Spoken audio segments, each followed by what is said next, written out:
I was a statistic to share. I had my daughter at 16 and she's now 22. I think she's going to be 23. But she was my motivating factor. I was a young teen mom. I was a statistic. There's a lot of stigma that came with that. Right. And my mother, my parents, my grandmother continued to be that support and told me that I could do whatever I put my mind to. Welcome back, everybody. I'm your host, LEHUA Akau, and this is Hawaii Real.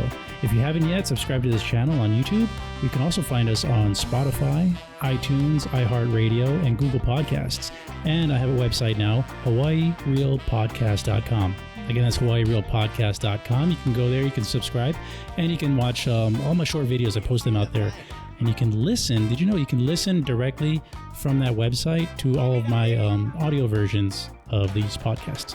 Today, I have the pleasure of having with me Lehuanani Akau. She's the owner of Allure Derm and Wellness Center and Allure Laser Med Spa.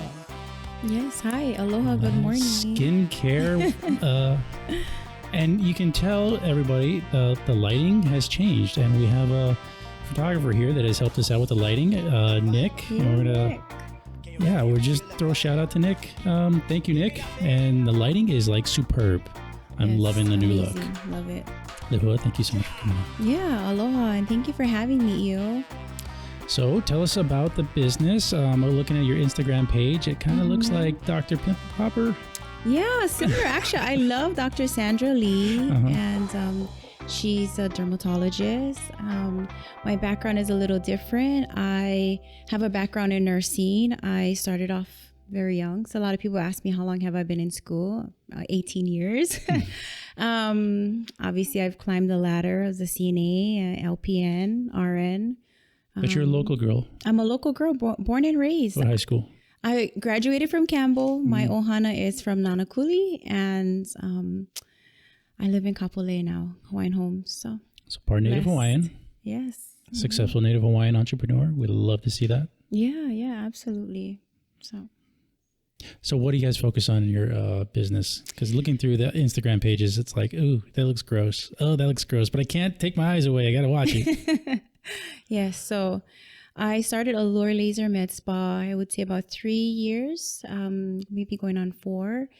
And my focus was aesthetics. So we did fillers, we did Botox, we did lasers. We focused a lot of our skincare on laser modalities, which you got instant results. If not, it took a couple of days. But what is that, laser modalities? So we did laser tightening, radio frequency. We did laser facials, NDX, sunspot removals, and you would see instant results versus chemical peels that typically take months.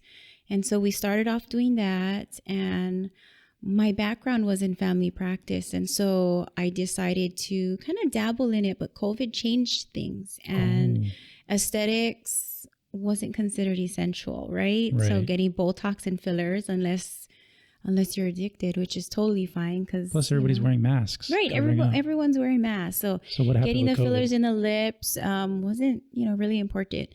And so I decided to go back to family medicine or family practice. And so we opened Allure Derm and Wellness Center. We do weight loss management. I do chronic illness management as well. We do physicals, work physicals, school physicals, but my staff is well-rounded. A lot of them are from different backgrounds. So mother, baby, labor and delivery. I have a chronic illness management nurse practitioner. So we try to encompass the whole health and wellness with our practice. It sounds like a big umbrella of topics that you guys cover. Right. I guess like one of the big things these days is COVID, right? Do you guys work on that and focus on that as far as like developing people's personal health in order to prevent that and stay healthy? Absolutely. So we do have different packages that we have. The health and wellness, weight loss is our biggest issue with COVID. People stayed home. They were sedentary. They didn't do a lot of exercise. And so they came in was 20 or 30 pounds They came in with the COVID-19 or the COVID-20. Yeah, right. Put on 20 exactly. So we're doing a lot of counseling. We do labs. We want to make sure that not just the external shell is healthy, but internal, most important. And I would have to say also counseling. And we have our nurses that will sit and listen and hear. And a lot of our patients come in depressed. And so we do have different referral systems where we can send them to get not just health and wellness within their body, but their mindset as well. So How is the health and wellness affecting people, or depression affecting people's health and wellness in these days that you've seen in the office? Yeah, that we've seen. Just to share a little bit, people are actually committing suicide, and that reached close to home for us as well. I don't want to go into it because it's still a touchy subject, but being locked up in your home and not having any outlet can really take a toll on a person's mindset. And so social interactions, being able to share some of that experiences with a healthcare provider, we're able to get that kind of care for them, someone to talk to. If they need medications, that provider is capable of prescribing and getting that person on the same track. But I have to share, since my background is aesthetics, there are medical documentation and research that shows Botox actually helps with depression. So Yay. depends on what areas we're treating, we can help. And it's not just for aesthetic use. Botox is great for migraines that are debilitating. And again, besides the lines, depression. So we're here to help. Yeah, and I've had another guest on, a hair and makeup artist, who was talking about doing hair and makeup in times, not just COVID times, but any kind of stressful times, helps people, in these really stressful, depressive times. Right. And it sounds like you guys are doing kind of this, the Botox and getting facial work done. Right. Can help with that, right? Absolutely. I truly believe if you look good, you feel good. I'm a big, advocate for that. If you look good, you feel good, externally, internally. So you want to... On camera, yes. With these nice lighting. Absolutely. Yeah. So if you're listening on the podcast, check us out on YouTube, because the lighting is looking really, really good. Yeah, we're hoping Nick can be on here. We're going to get him on next. And share his expertise. Yeah. Yeah. So what would you have, what kind of words would you have to say to the day-to-day person as far as health and wellness, that they have put on that COVID 20 pounds? Yeah, really just get out there. I mean, be safe, use your mask, wash your hands, but really get out there. And everything is opening up. The gyms are opening up. Get out there, get healthy, take a walk. If you are starting to feel a little bit more depressed because we're stuck inside, or COVID took a toll on your financial situation, get out there. It's free to walk, to be honest. So get on a bike, walk around the park, call some friends, but there's help out there. So does your office have like a focus as far as health and wellness, like specific, like diet or specific medication or anything like that? We do all of that, actually. So we want to make sure, again, internally, we do labs. We want to see how your liver and kidneys are doing.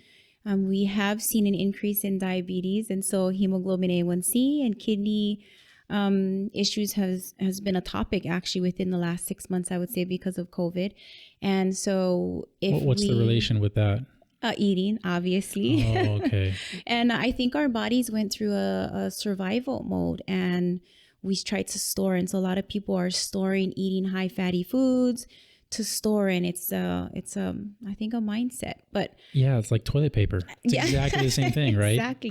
Exactly. You don't need a year's worth of toilet paper, people. Right. So guess what? Everybody's stocked up on high carbs and canned foods and, a lot of sodium, a lot of fat. And we're seeing that more often, which is why we are prescribing more medications for sugars in their blood and helping with diabetes, helping with hypertension. So I started fasting a while ago, like 2 years ago. Do you guys intermittent fasting? Right, intermittent Absolutely, fasting. Yes. I totally advocate for it. My husband is on it. He's lost, I would say, over 30 pounds. Wow. And it really is you put your body into I don't want to say stressful mode, but it's really having to eat up some of your stores or your fat stores instead of constantly feeding it sugars and fats to maintain that energy. And I intermittent fasting, I don't do it on purpose, but I'm so busy throughout the day, and my staff is as well, that we really don't get to eat till maybe 2:00 sometimes. But I think it's kept all of our weights down in the office at least. Yeah, if you skip a meal because you're working so hard, like mainly if you skip breakfast, like you ate dinner last night, you skip breakfast and you just jumped into work and you maybe didn't eat until lunch or late lunch, like that's a good fast. Yeah, absolutely. And a lot of people, when they're thinking about fasting, they think, oh no, I have to starve myself. It's like, it's not. Well, no, you just got to get yourself busy. Right. Doing stuff that you're not thinking about food. Exactly. Yes. Yeah. People think that it's hard to do, but it's not. And it does, like you said, your husband lost 30 pounds doing it. Yeah. Did he get hangry before? And does he get hangry after? He still gets hangry, actually. Yes, absolutely. And I can tell by 2, that's my tipping point. I start getting hangry too. Yeah. And my staff is like, you need something to eat. Put something in your tummy. You know, you've been on coffee, drinking coffee all morning. So he does, but it really is choosing healthier choices, high protein, low fat diets, and lots of water is important. So yeah. Do you get hangry? You notice? No, I used to before I started fasting. And then after I started fasting, within like the first couple of weeks of doing it, I noticed that I could go a day without eating and not get hangry. I could skip meals here and there and not feel hangry at all.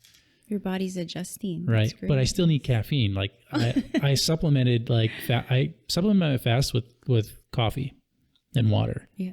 And that got me addicted to coffee. Right. So yeah, well, you pick some, lose some. It's the lesser evil, right? It is the lesser evil, I think. And I just love coffee. Yeah, same here. I love mocha ice cream. I love coffee cake. I love tiramisu. Everything coffee, same here. Love all of that, yes. What's your Not favorite? healthy for us, but a little bit is okay. What's your favorite coffee flavor? My favorite coffee would definitely be, obviously, caramel. Obviously, Kona coffee is, you can taste the difference. Totally. But caramel flavored coffee is my favorite. What about you? I love hazelnut, but I like the Hawaiian Kona coffee hazelnut brands. Right. There is something different about Kona coffee. There's a richer, robust taste. Yeah, it's really, really good.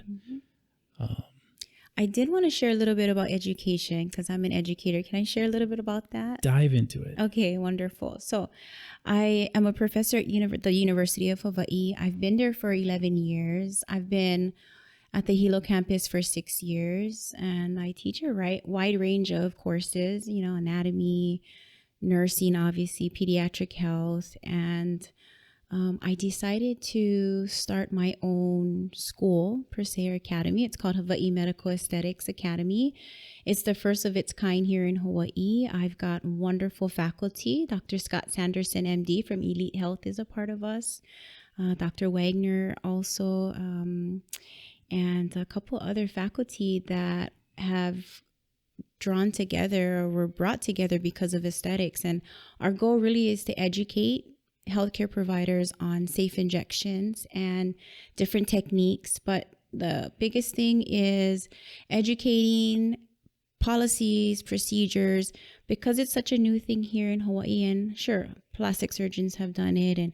But we recently had a change in our nursing and medical statutes here in Hawaii that allows nurse practitioners to be able to be, identified as medical directors, as APRNs, or advanced practice registered nurses. So what does that mean for them? That means it's a wonderful thing for us because we're able to open our private practices and have autonomy without, MDs or DOs overseeing us. Now, I'm going to kind of add something in there. It doesn't mean we don't need that collaboration or we don't need MDs or DOs to kind of help out or, be involved in our multicultural, multidisciplinary approach. But it means that a lot of us have 18 plus years in education, in nursing, patient care, hands-on, that our bedside manner actually is number one here in the United States. So We love patient education, and that's what we do a lot of the times. The doctors, MDs, DOs, they're so busy doing bigger procedures that the education component tends to lack. And so a lot of us are educators. We're in the university system. We stay up to date. We're constantly about research on new and improved techniques and how to do different techniques or procedures in a safe manner. And so that's really the goal for Hawaii Medical Aesthetics, is one, to advocate to allow us to maintain that title as medical directors, but also to build a hui of nurses and nurse practitioners alongside the DOs, the doctors, the MDs, even the DMDs, the doctors of dentistry. So that's the goal of HMEA. We've gone through legislative sessions. We gave testimony, and so it passed, and we're really excited. But it came with a condition that we can continue to practice safely and provide optimal care for our patients. So, what is your motivation to help people in this manner, in the health and wellness, and also with the aesthetics? Like, why did you go into that, and why do you still do it? Well, my examples, probably going to take it way back, but my grandmother raised me, and she was an educator. She was a teacher, grade school. She was also a missionary, so we traveled quite a bit with her, sharing and educating. My mother, birth mother, also is an educator. She's been with the university for 22 years. She's also a healthcare provider. She's given 27 years of her life to Waianae Coast Comprehensive Health Center, and recently partially retired, I guess. So I've always had great role models, either in education or in health and wellness. And that's always been a passion of mine. I love and enjoy taking care of people from birth to death. And yeah, I don't know. So you just like taking care of I love taking care of people. I love helping, whether it's students or patients.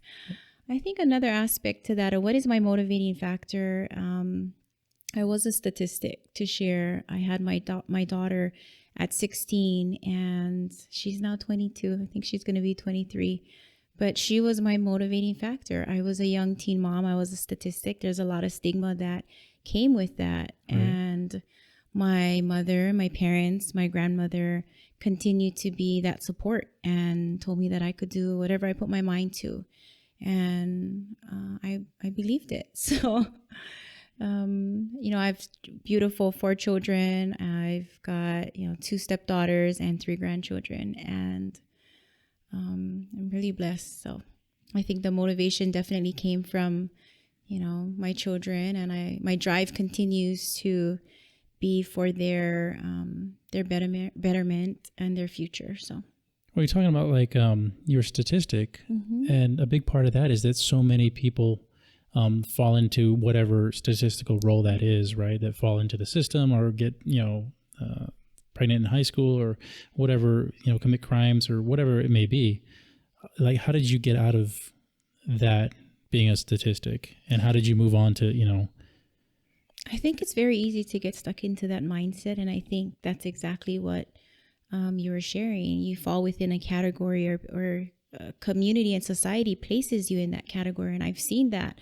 There was a lot of embarrassment and shame, even going to high school and finishing. But I had that support at home, and my parents and my mother continued to live the example. To be honest, I never wanted to be like her, right? And who wants to be like their mom? Their moms aren't cool. Your mom was in health though, right? Yeah, well, she was. But, I at a certain age, as a teenager, I said, I'm never going to be like her. And before I graduated, she said, I don't care what you do, but you're going to take this nursing class and you're going to have a certificate and you're going to work if you're going to stay under my roof. And I did that first course. It was an 8-week course. It was as a certified nurse aide, and I loved it. And I knew that was my calling. And little did my mom, I think she realizes it now, but she planted that seed.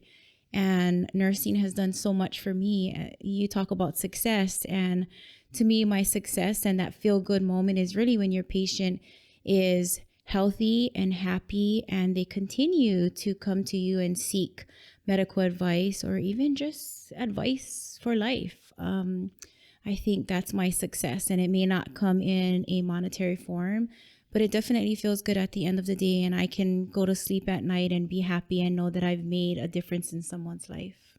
So is your mom the main driving force for you when you were younger? Absolutely. She is. She raised us kind of off and on as a single mom. My father was incarcerated for probably 20 years of our life, and so she did it. And I had no excuse as to why I wouldn't be able to do it. So, right, because she could have totally dropped the ball and let you guys go your own ways. But it sounds like she had a focus for you, especially, right? Right. Yeah. Absolutely. She told you you're going to nursing school. Yep. You don't have any choice. I don't care what you do after this.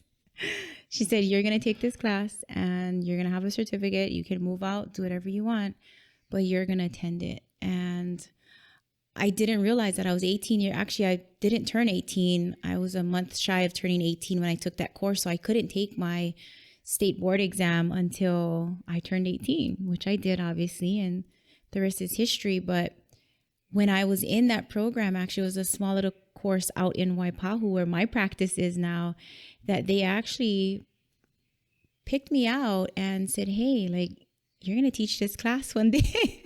I was like, no ways. I'm 17. Like, how am I ever, long story short. Oh, so you were that like ahead of the game, even that young? Yeah, I think they could peg you for being successful in that field? Well, I was already a mother, right? I was pregnant at 15. I gave birth at, 16. I was a mother by 17, almost 18. I thought I was an adult. Nope. I think, and it's kind of rang true to who I am now. If there's something that interests me, I'm going to make sure that I dive headfirst into it, right into the books. Now we're lucky we've got Google. Yeah. So I did the research and I took my classes seriously. I was there on time. I left late, and definitely knew the skills that was required of me. My favorite part, I can remember, it was a 3-day.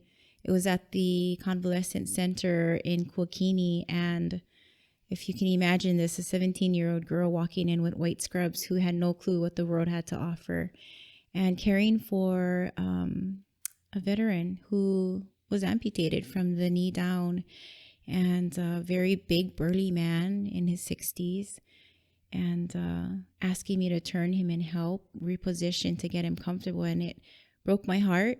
But it also made me realize that there's a purpose, and this is my calling, to take care of people. So Mom planted that little seed. And so as you're now an adult, you're an educator, you're a mother, grandmother, yes. Would never have known that. Do you find yourself now planting those seeds in other younger coworkers or younger people coming into the field, or your children? Absolutely. One of the things that my mom always taught, because she's an educator, is to reach, teach, and inspire. And that's really my motto. We want to reach the future of healthcare, to be honest, whether they're in high school, whether they're in college. But we do have a big connection with Waianae High School and the health programs. Mr. DePorto is no longer there, but he was able to bring a lot of us nurses from the community to share healthcare and some nursing skills there. So we go out to the high schools, obviously in the college setting where I'm at now. But my daughter as well, she's 22 and she's accomplished. I'm proud of her, even being a teen mom, because she's surpassed what I have completed at her age. And she's working on, she told me the other day she wanted to go to med school. And, wow. I'm really excited for her, and we're here to help support in any way we can. But that is the goal. I have an 8-year-old daughter as well.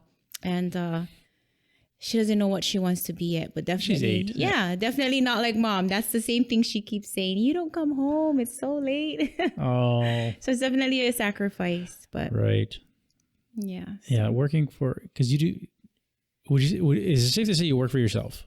You're your own boss. Yeah, I'm self-employed, yes. Right. Mm-hmm. So is it better to be your own boss in this kind of situation where you do have a young child and you sometimes are working more than 40 hours a week sometimes, but you're your own boss, as opposed to working for someone, just getting the strict 40 hours, having the 9 to 5, you know when you start, you know when you end. It's definitely harder. You've got to be the smartest one, the sharpest one. You got to work and outwork all of your employees. So being self-employed is difficult. And if you're not ready for that sacrifice, then that means sometimes family. And I'm blessed I have that family support, and my husband is very supportive. But it's easy for me when I was at the university, like you said, it was like 8 to 2. What a breeze of a job, Monday through Friday. And for about 2 years straight, I worked 7 days a week because I still taught. And I still had a practice. I still had patients, and patients would call me on the weekend, and they still call me on the weekend. And so I'm to be honest, I'm always working. And it's, I give a lot of credit to people who decide to be self-employed, because their family life and social life kind of is placed on the back burner. So coming from where you come from and seeing what you've seen, and being a local girl, is there anything in Hawaii that you're kind of dissatisfied with, or that you see that needs improvement or needs to be worked on, that you can do in your field? Absolutely. I mean, educational opportunities, and Nick actually hit on it earlier about teenagers, and that's kind of been the focus. It's hard to gain their attention, and what do we do that's going to keep them engaged? I definitely think that there needs to be more educational programs out there. Obviously, COVID made it a little difficult, but I'm going to rewind a little bit and share a platform of mine that I worked hard on in my dissertation. And it spoke about increasing educational opportunities for the underserved. And that underserved population was children of incarcerated parents. And as I mentioned, my father was incarcerated for a lot of my life. And there wasn't any educational opportunities or programs for me or my siblings. And my focus was to tap into organizations like Keola Mamo and IVAT, Institute Against Violence, Abuse, and Trauma, to see how can we allocate funds in the federal government to provide these educational opportunities for these children and these teenagers, because we want to decrease the chances of recidivism. And recidivism is, we can say that a child of a parent that has been incarcerated will repeat that same behavior unless they're taught not to, unless they're educated, unless they're able to see the opportunities out there that exist. And so I think that's the part that we need to focus on. And there's room for change, but there's no money. There's allocation for funds are very limited. And so we continue to push for it. So yeah, especially with this day and age with like high technology and, people having really ease of access to the internet, where they can learn a lot of stuff. One of the things I'm always trying to push upon, the younger people that I encounter, and it's mostly like guys in their 20s, 30s, is learn something new. Stop being the same old you day in and day out. Right. There's stuff out there to learn, and start opening up your mind, because then you'll start learning more and more and more. Right. Yeah, absolutely. Thank you for having me. And this was fun. This is amazing, beautiful property. So yeah, I love what you do, Ioane, and we appreciate you highlighting Native Hawaiian business owners. And thank you so much. So yeah, continue doing what you're doing. That's my mission, and not just Native Hawaiians, but Hawaii residents. But yeah, I'm finding more and more that the focus for the show could kind of tilt more towards like getting Native Hawaiians more inspired to be successful. See other Native Hawaiians who have become successful and following their footsteps, and the successful Native Hawaiians come back and help those other Native Hawaiians to build success also. Right. Paying it forward. That's really what it's about. Yeah. Right. Paying it forward. Yep. If you succeed, I succeed. Absolutely. Right. I agree. Yeah. All right. Lehua, thank you so much for coming on the show again. And as always, stay happy, Hawaii. Yeah. Thank you. Aloha.